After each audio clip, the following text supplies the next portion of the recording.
Baik, Assalamualaikum warahmatullahi wabarakatuh. Saya Fardian Saputra dari SI 12 akan menjelaskan dari konsep sistem informasi.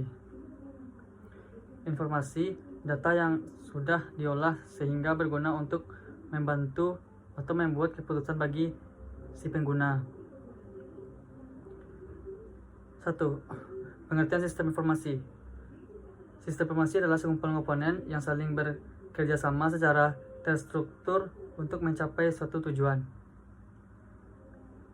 yaitu batas sistem dengan lingkungan. Ada berbagai macam input, proses, output, atau kontrol. 2. Kenapa sistem informasi? Secara garis besar, ada beberapa hal yang mempengaruhi perkembangan sistem informasi. 1. Pengaruh globalisasi. B. Perubahan lingkungan bisnis. C. Perkembangan dunia industri. 3. Manfaat sistem informasi. 1.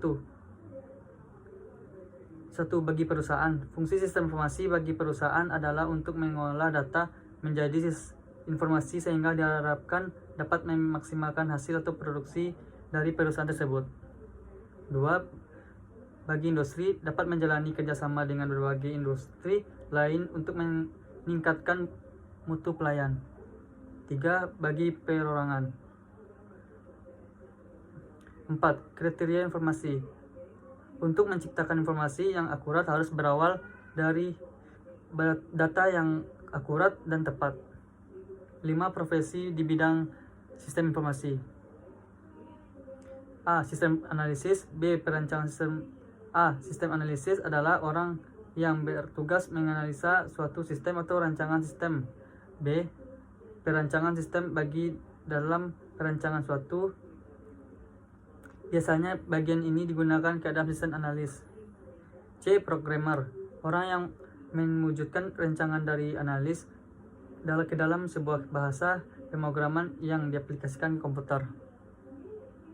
D. Admin database adalah bagian yang merancang, mengolah, dan mengupdate suatu data. E. Dokumentasi, bagian yang mencakup data perusahaan. F. Ahli jaringan, merancang, merawat, dan mengelola jaringan. G. Pemakai akhir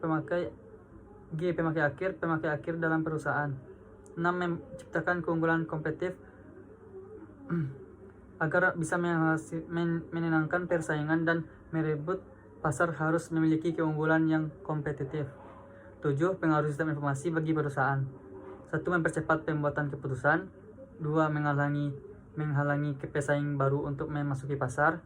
3. Memungkinkan kerjasama dengan perusahaan lain bahkan dengan kompetitor. 4. Memungkinkannya diciptakan perusahaan virtual atau usaha lain di dalam sebuah usaha. 8. Pengetahuan yang diperlakukan oleh manajer. 1. Konsep dasar sistem informasi. 2. Teknologi informasi. 3. Pengembangan sistem informasi. 4. Aplikasi bisnis. 5. Tantangan manajemen. 9. Rangkaian sistem informasi. Terdapat 5 kelompok elemen dalam rangkaian sistem informasi. 1. Business driver. 2. Teknologi driver. 3. Players. 4. Proses. Dan 5. Produk. 10. Jenis-jenis informasi.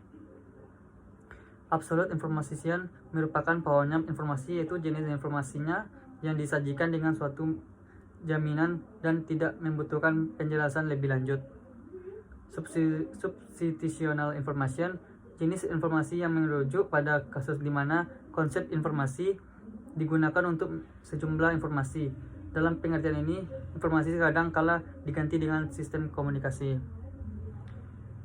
3. Psikolog information, jenis informasi yang berkaitan dengan konsep-konsep yang menghubungi informasi kepada pengetahuan dan kebijakan.